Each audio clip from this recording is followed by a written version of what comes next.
Hello everyone, তোমরা সবাই কেমন আছো? আমি তো বেশ ভালো আছি। আজকে আমি তোমাদের সাথে একটা নতুন ব্লগ শেয়ার করব। দিনটা ছিল 17 আগস্ট, শ্রাবণ মাসের শেষ দিন।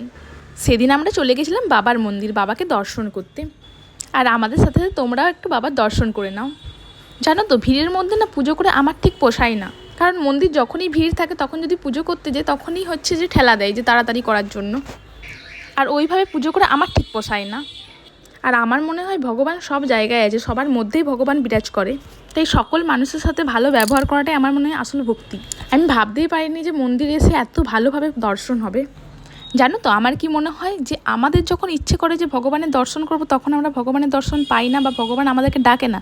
যখন ভগবানের ইচ্ছে হয় যে আমাদের সাথে দর্শন করার, ঠিক তখনই আমাদের সেই সুযোগটা হয়ে ওঠে। শ্রাবণ মাসে আমাদের এই একতেশ্বর বাবার মন্দিরে কিন্তু প্রচণ্ড ভিড় থাকে। যেহেতু আমরা একটু রাত করে গিয়েছিলাম সেহেতু ফাঁকাই ছিল। আর সত্যি বলতে এত সুন্দরভাবে দর্শন করে না মনটা শান্ত হয়ে গিয়েছিল। সেদিন যেহেতু মনসা পুজো ছিল, রাস্তায় দেখলাম ঘটও বেরিয়েছে।